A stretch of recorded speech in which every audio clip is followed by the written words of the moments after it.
Hello students, हमारे इस platform पे आपका वेलकम है। इंग्लिश चरण के इस प्लेटफॉर्म पर मैं तरसेम चरण आपका हार्दिक अभिनंदन करता हूँ, आपका वेलकम करता हूँ। तो जैसा कि पिछली क्लास में अपने टेंस स्टार्ट किए थे और टेंस का मैंने आपको बेसिक सी चीज़ें बताई थी, बेसिक जो कंसेप्ट बताया था मैंने आपको, इसी के साथ में विदाउट रोल ये भी बताया था कि अपन कैसे टेंस को आइडेंटिफाई कर सकते हैं। तो एक बार थोड़ा सा मैं वो रिपीट कर देता हूँ 5-10 मिनट में।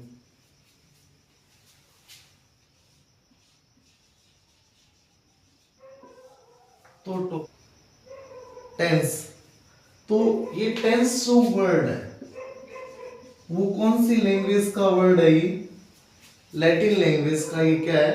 वर्ड है। अब लैटिन लैंग्वेज का ये वर्ड है तो मैंने इसका लैटिन में मीन क्या बताया था? टेम्पस। लैटिन मीन क्या बताया था मैंने आपको? टेम्पस। और टेम्पस का जो इंग्लिश मीन है वो क्या होता है? टाइम। टेम्पस का इंग्लिश मीन क्या बताया था मैंने आपको? टाइम। और ये भी बताया था कि इसी कंफ्यूजन की वजह से जो मोस्ट ऑफ द स्टूडेंट्स है वो क्या सोचते हैं कि टेंस से क्या होता है? टाइम है। और ये जो कंसेप्ट है वो टोटली इनकरेक्ट भी बताया था मैंने। कैसे? इसको प्रूव करके भी दिखाया था। देखो, जैसे एग्जाम्पल मैंने क्या बताया था?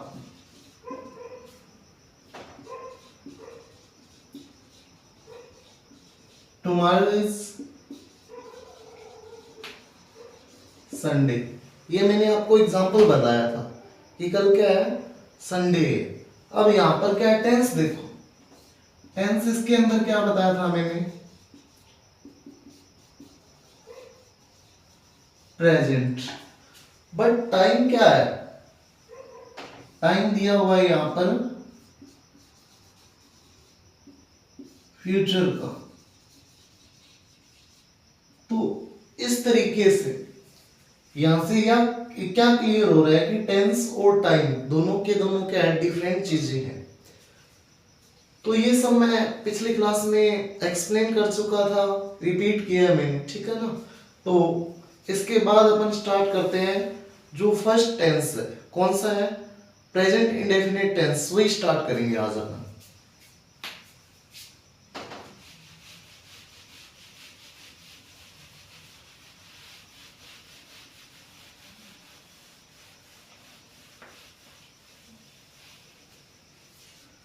तो देखो यहां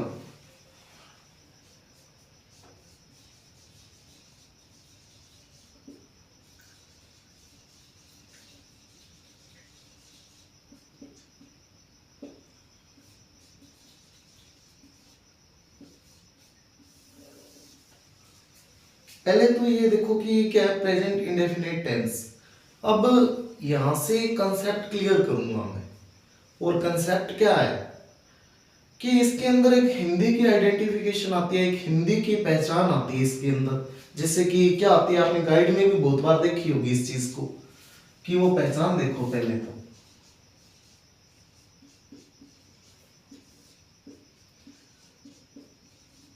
ता है, ती है, और क्या है? ते है। अब देखते हैं ये वाला जो कंसेप्ट है वो कितना काम करता है। क्योंकि ज्यादातर जो स्टूडेंट्स हैं वो इसको पढ़ते भी है, गाइड में भी कभी देखा होगा, टीचर्स भी ज्यादातर इसको पढ़ाते हैं इसे। लेकिन क्या ये कंसेप्ट जो है वो काम करता है? जैसे कि मैं फर्स्ट ऑफ ऑल एक एग्जांपल लेके देखता हूँ इसके लिए, कि मैं क्रिकेट खेलता हूँ या फिर मैं बोल दूं कि मैं हमेशा क्रिकेट खेलता हूँ, तो इसको मैं इंग्लिश में कैसे ट्रांसलेट करूंगा? देखो क्या लिखूंगा मैं इसके लिए कि आई ऑलवेज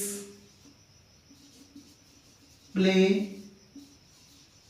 क्रिकेट, ऐसे ही बनते हैं। लेकिन एक एग्जांपल अपन चेंज करते हैं, और चेंज करते हैं और एग्जांपल नया लेते हैं। और वो एग्जांपल क्या है कि गाय के 4 पैर होते हैं। तो इसको क्या बनाएंगे कि गाय के 4 पैर होते हैं। तो इसका अगर इंग्लिश में अपन ट्रांसलेट करेंगे तो क्या बोलेंगे? The cow has 4 legs। The cow has 4 legs। अब यहां पर क्या है?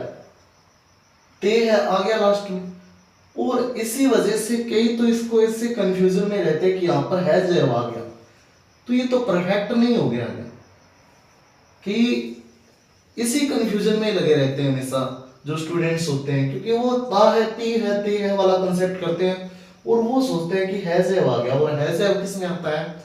परफेक्ट में आता है। लेकिन यहां पर मैं ये क्लियर कर देता हूं कि ये जो हैज है वो एक जो परफेक्ट में आता है वो is a helping verb use होता है, और उसके बाद में मेन वर्ब की क्या होती है? थर्ड फॉर्म होती है। बट यहां पर ये क्या है?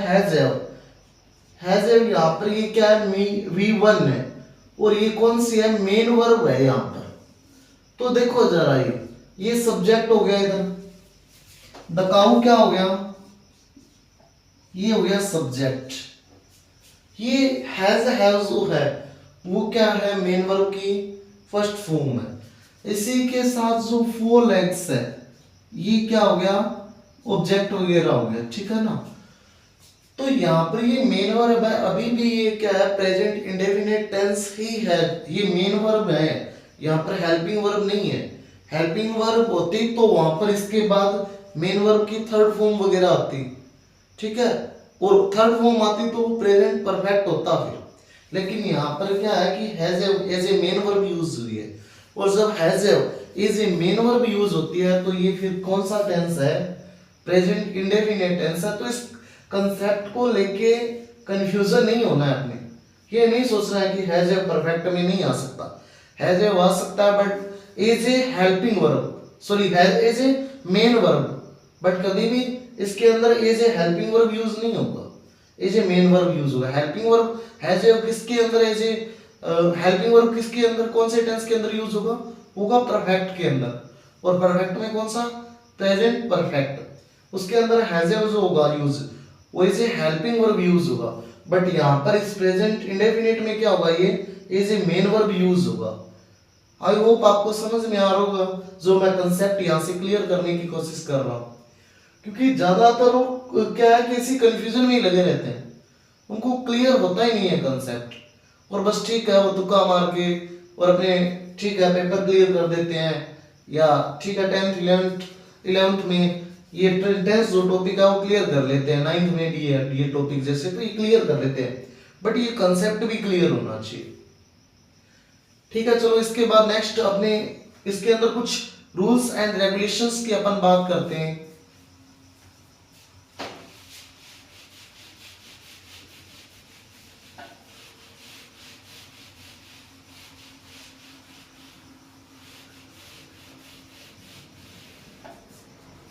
इसके अंदर एक तो देखो यूज क्या होगी, एक तो मेन वर्ब की फर्स्ट फॉर्म होगी, इसके साथ कई बार क्या होता है, कई बार तो ओनली V1 यूज होती है अफर्मेटिव में, इसी के साथ कई बार क्या होता है कि V1 के साथ S यूज होता है, और कई बार V1 के साथ ES यूज होता है। तो वो कंसेप्ट आज अपन क्लियर करेंगे कि किस तरीके से कहां पर S यूज होगा, कहां पर ES यूज होगा, और कहां पर ओनली V1 यूज होगी। इसी के साथ इसके अंदर वो जो हेल्पिंग वर्ब डूड्स यूज होती है उसमें भी ज्यादातर जो स्टूडेंट्स होते हैं उनको कंफ्यूजन बना रहता है कि कहां पर डू यूज होगा, कहां पर डज यूज होगा, कौन सी हेल्पिंग वर्ब जो है वो सिंगुलर है और कौन सी वो प्लूरल है। तो पहले ये कंसेप्ट देखते हैं, इसमें पहले रूल देखो। रूल अफर्मेटिव का इसके अंदर क्या होता है कि जैसे सब्जेक्ट प्लस V1 और V1 के साथ S या ES यूज हो गया, V1 के साथ क्या यूज हो गया? S या ES यूज हो गया।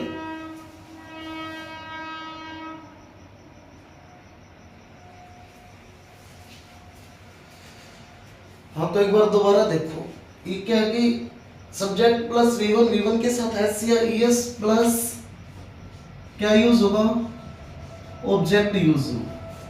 अब देखो एक बार V1 कहाँ यूज होगी,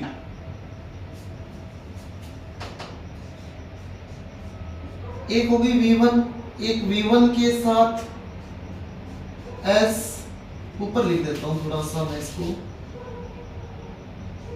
V1 के साथ S और V1 के साथ ES, ये तीनों कंसेप्ट क्लियर करते हैं अपन।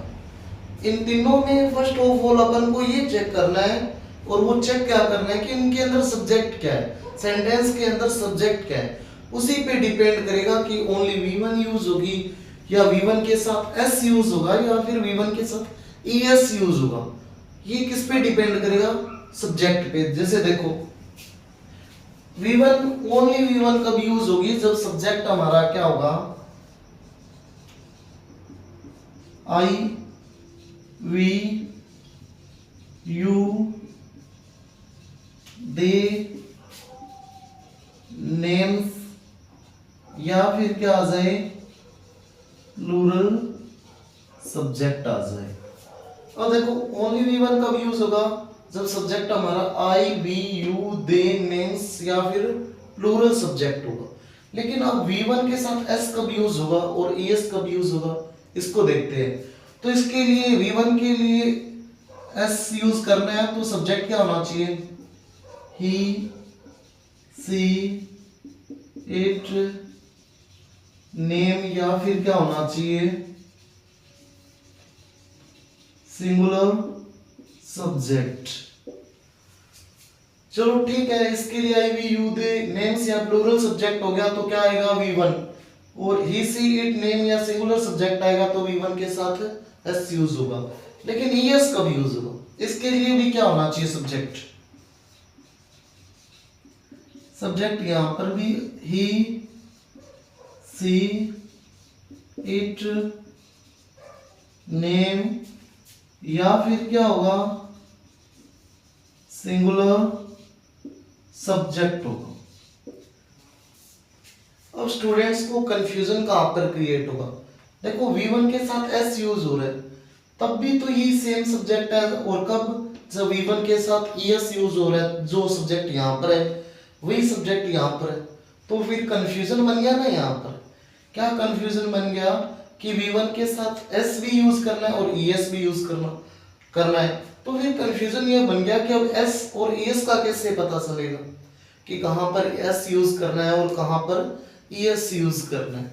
तो वो देखो उससे, तो इसके लिए अपन को क्या करना पड़ेगा, check last letter of verb, यानी वर्ब का लास्ट लेटर चेक करना पड़ेगा, और इसके लिए भी लास्ट लेटर ऑफ वर्ब। पहले तो यहां पर देखो V1 के साथ ES कब यूज होगा, ES कब यूज होगा, पहले तो वोवल जो है A I O U, E को नहीं नोट करना है इसके अंदर, E क्या है वो ऊपर आएगा, कहां पर, उसके साथ S यूज होगा। जैसे देखो A यहां पर आ गया, B यहां पर आ जाएगा, इसके बाद C भी यहीं आ जाएगा, फिर क्या है, लेकिन CH इधर आएगा, फिर D ऊपर चला जाएगा, E भी ऊपर आएगा, क्योंकि एग्जाम्पल लव के साथ S लगता है, ES नहीं लगता। तो यहां से ये क्लियर हो रहा है कि इसके साथ क्या यूज होगा, S। इसी के बाद देखो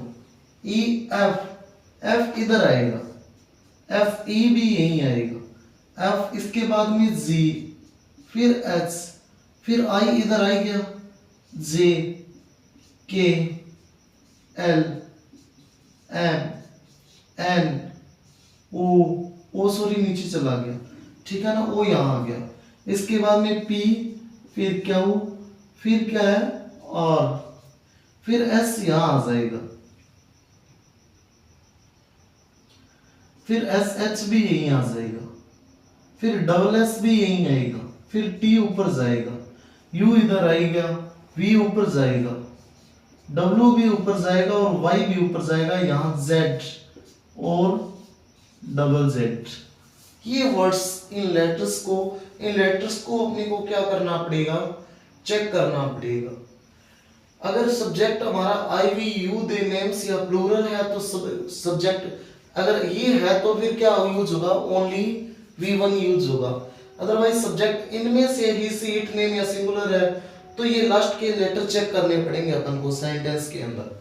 जैसे कि एग्जांपल देख के मैं बताता हूं आपको कि I always go to school. I always go to school it means मैं हमेशा स्कूल जाता हूं। तो यहाँ पर सब्जेक्ट क्या है, आई। तो जब सब्जेक्ट आई है तो आई यहाँ पर दे रखा है तो यहाँ पर ओनली वी वन आएगी, यानी ब्लैंक में क्या आ जाएगा, ओनली गो का गो आ जाएगा। अब इसके साथ किसी भी तरीके से एस या एस यूज नहीं होगा। अब इसी को अपन एक एग्जांपल और चेंज कर लेते हैं, और एग्जांपल देखो कैसे चेंज करते हैं अपन। सेम एग्जांपल बट अपने को करना क्या है कि जो सब्जेक्ट चेंज करना है। जैसे कि मान लो मैं आई की जगह क्या रख लूं, सी रख लूं मान लो। जैसे मैं क्या बोलूं, सी ऑलवेज गो टू स्कूल। वह हमेशा स्कूल जाती है, वो हमेशा स्कूल जाती है। तो यहाँ पर क्या है, सब्जेक्ट हमारा सी है। अब सब्जेक्ट हमारा सी यहाँ पर भी है और इसके बाद में यहाँ पर भी है, यानी यहाँ से ये कंफ्यूजन है कि अब एस यूज होगा या एस। तो इसके लिए वर्ब का लास्ट लेटर क्या है, ओ यहाँ पर है तो इसके साथ क्या यूज होगा, फिर एस यूज होगा। तो देखो यहाँ पर क्या आ जाएगा, गोज आ जाएगा। क्लियर हो गया। इसी के साथ फिर एग्जाम्पल एक आधा और चेंज कर देता हूं मैं।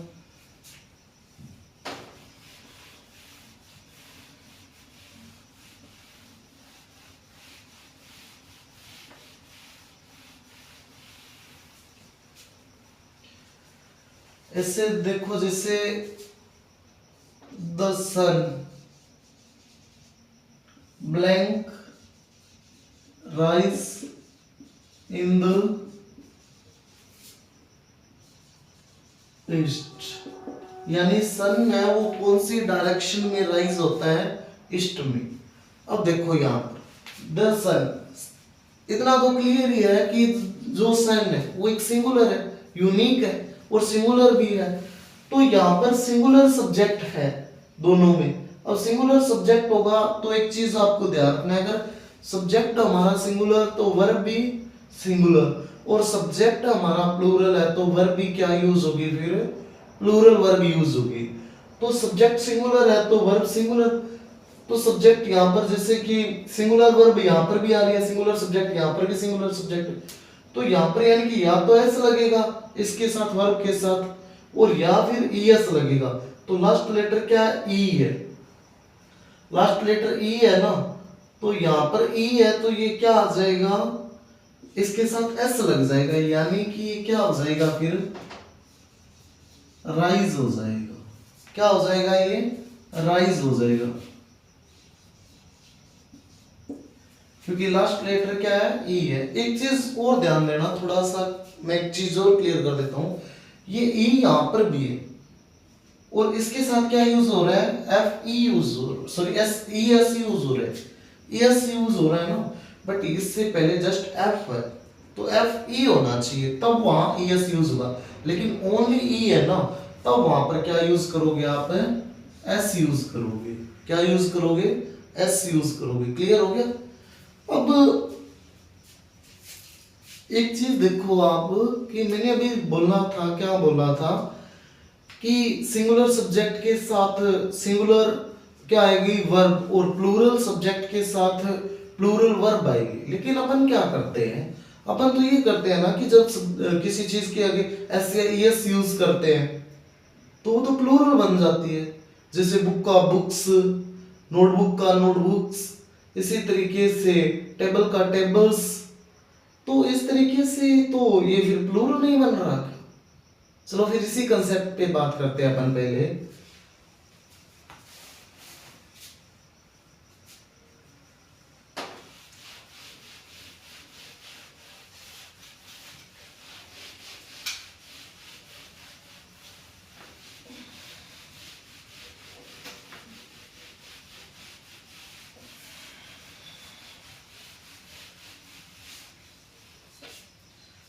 एक क्या आता है इसी टेंस के अंदर डू डज हो आता है, उसी से इस चीज को भी कंपेयर कर लेंगे अपने।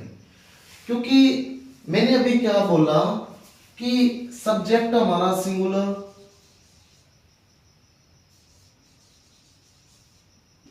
तो वर्ब भी सिंगुलर, यही बोला था मैंने। इसी के साथ सब्जेक्ट हमारा प्लूरल,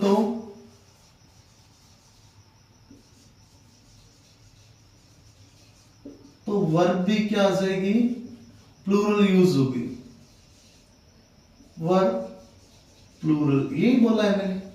बट इसके अंदर क्या आता है, डू और डज आता है, वो देखो। तो जिसे मैंने पहले लिखा, क्या लिखा, डू लिखा, और यहां पर मैंने क्या लिखा, डज लिखा। अब होता क्या है रियल में, तो ये तो क्या होता है, सिंगुलर होता है, सॉरी गलत लिख दिया मैंने, यहाँ ये क्या होता है, प्लूरल, और ये क्या होगा, सिंगुलर होगा। और अपन सोचते हैं कि एस या एस लगता है तो वो क्या बनता है, प्लूरल, लेकिन यहाँ पर तो एस लगा तो ये सिंगुलर बना है।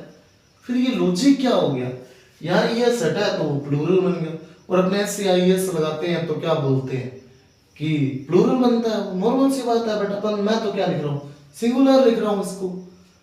तो ये चीज देखो ना कि यहाँ पर कंसेप्ट क्या है इन दोनों के पीछे, वो कंसेप्ट की बात करते हैं अपने पहले। तो ये कंसेप्ट ये है कि अगर अपन नाउन के साथ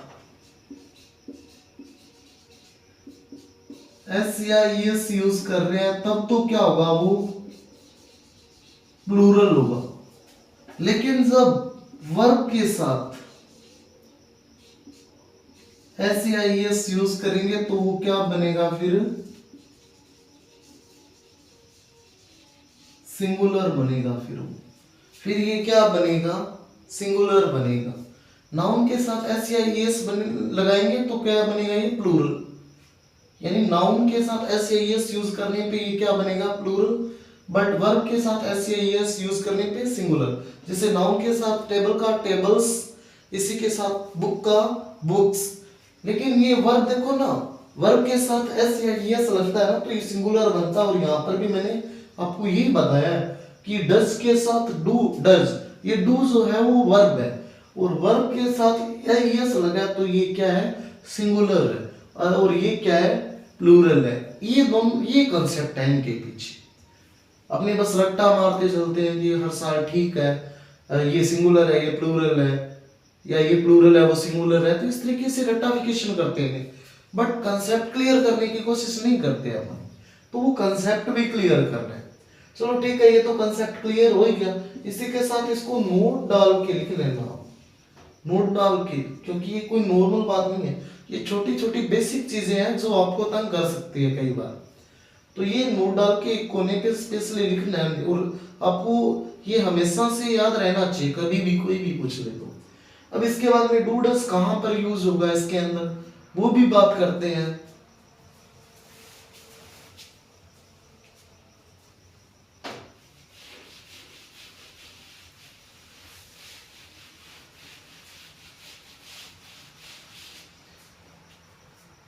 तो देखो इसके अंदर डू और डज की बात करता हूं मैं, कि जैसे कि क्या है, ये पहले डू आ गया और इधर क्या आ गया, डज आ गया। तो इनके लिए भी क्या करना पड़ेगा, अपन को सब्जेक्ट चेक करना पड़ेगा। इसके लिए क्या आएगा, आई वी यू दे नेम्स, या फिर क्या आ जाएगा, प्लूरल सब्जेक्ट आ जाएगा।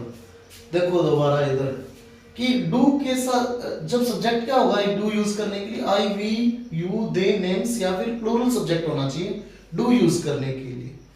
लेकिन डज के लिए फिर सब्जेक्ट क्या होना चाहिए, ही सी इट नेम या फिर singular subject, he see it name या फिर क्या होना चाहिए, सिंगुलर सब्जेक्ट होना चाहिए।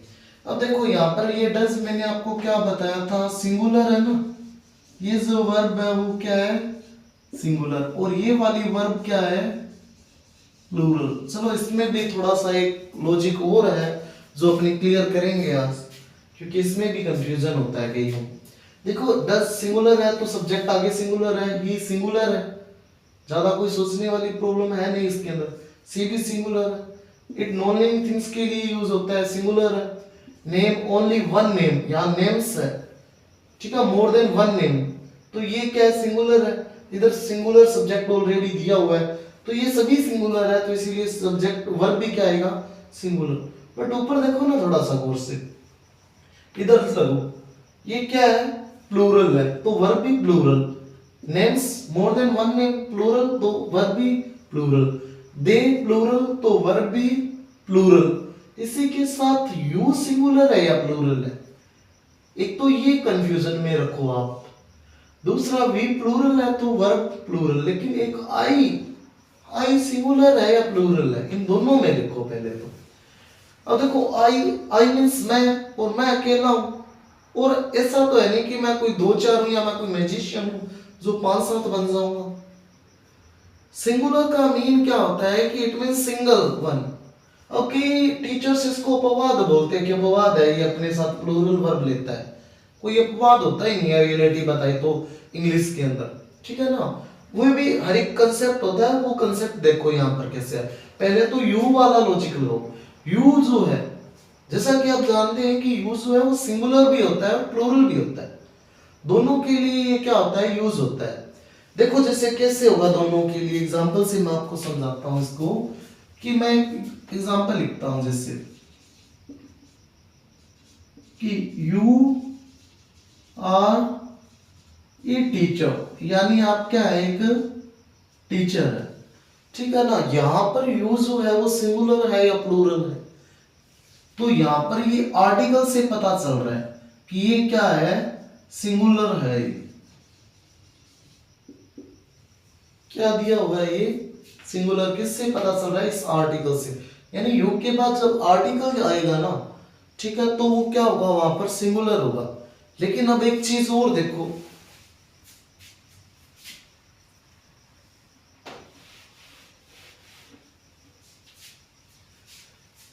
कि हमें बोल देते हैं कि यू आर नाइस पर्सन, यानी कि आप क्या है, nice person.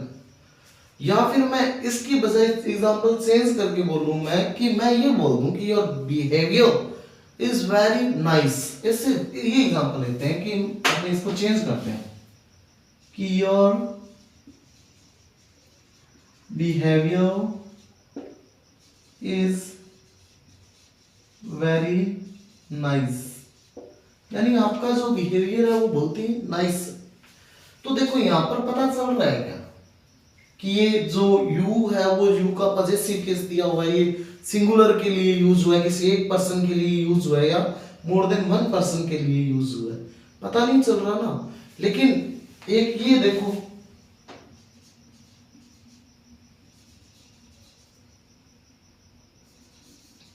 You are good students, यानी तुम क्या हो, अच्छे स्टूडेंट्स हो।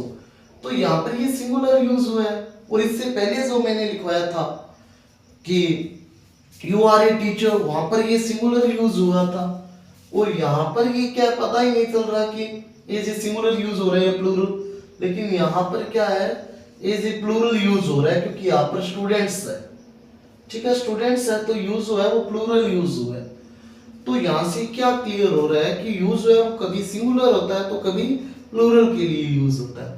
जैसे अपन सीधा बोलते हैं कि एक तो किसी बच्चे को बोल दूं मैं, मान लो कि यू आर ए स्टूडेंट, और वही मान लो एक से ज्यादा बच्चे हैं तो मैं क्या बोलूंगा, यू आर स्टूडेंट्स।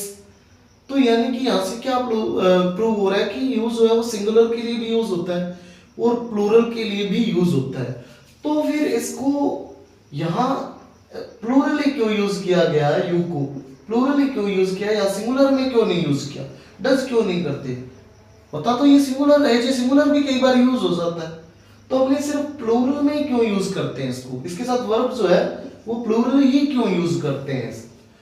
तो इसके पीछे भी एक कंसेप्ट है, और कंसेप्ट वो ये है कि ये क्या सब्जेक्ट कंफ्यूजन क्रिएट करता है कि कई बार तो सिंगुलर बन जाता है तो कई बार प्लूरल, कई बार सिंगुलर का रोल प्ले करने लग जाता है तो कई बार ये प्लूरल का रोल प्ले करने लग जाता है, कई बार सिंगुलर कई बार प्लूरल।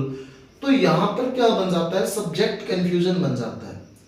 अब सब्जेक्ट कंफ्यूजन बन जाता है तो ये इसी कंफ्यूजन को खत्म करने के लिए फिर जो लैंग्वेज क्रिएट करते हैं तो उन्होंने क्या किया, फिर इसके साथ फिक्स ही कर दिया है। क्या फिक्स कर दिया कि ये अगर ये कंफ्यूजन है तो छोड़ो इसको, अपन क्या करेंगे, इसके साथ हमेशा प्लूरल वर्ब ही यूज करेंगे।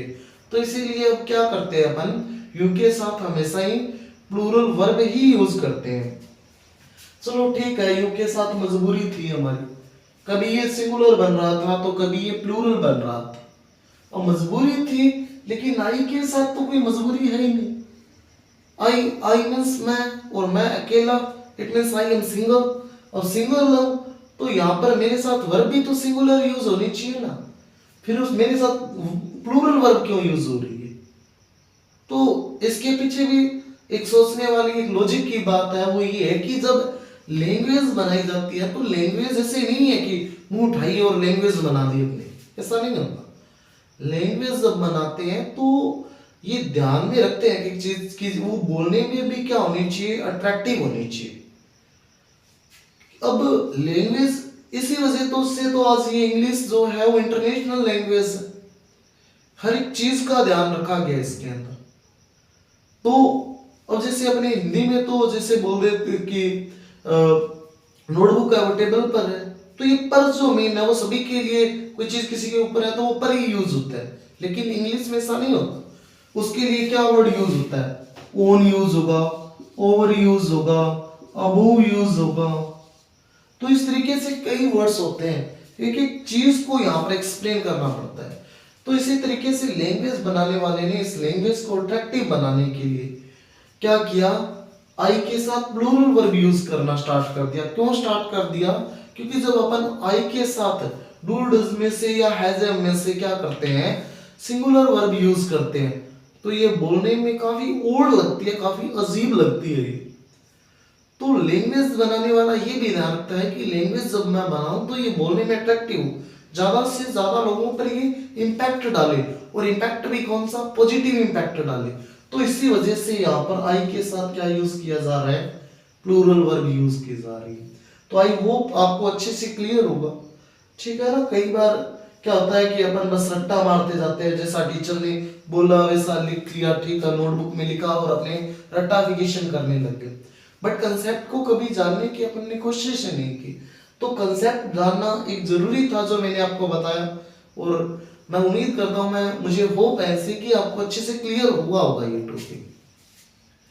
तो अब सब्जेक्ट में एक बार दोबारा से बता देता हूं कि डू जो है उसके लिए सब्जेक्ट क्या होना चाहिए, आई वी यू दे नेम्स या फिर प्लूरल सब्जेक्ट होना चाहिए। बट डज के लिए ही सी इट नेम या फिर सिंगुलर सब्जेक्ट होना चाहिए।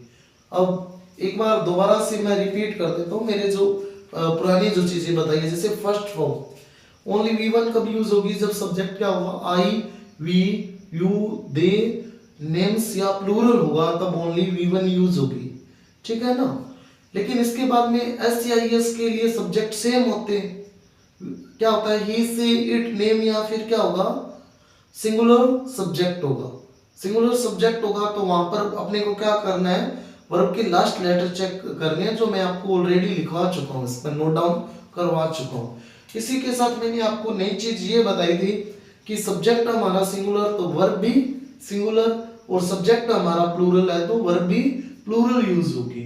और साथ में मैंने आपको सिंगुलर प्लूरल में डिफरेंस बताया था वहां पर, और इसी के साथ ये भी बताया था कि नाउन के साथ एस या एस यूज होता है तो क्या लगता है वहां पर, वो क्या बन जाता है, प्लूरल बन जाता है। नाउन के साथ एस या एस यूज होगा तो वो प्लूरल बनेगा। क्या एग्जांपल बताया था मैंने आपको, जैसे बुक का बुक्स, टेबल का टेबल्स, चेयर का चेयर्स।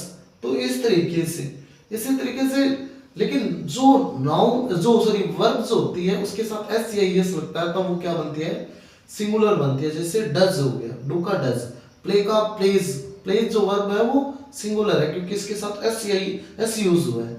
तो जिस वर्ब के साथ एस यूज होगा, जिस वर्ब के साथ एस या एस यूज होगा तो वो क्या होगी, सिंगुलर।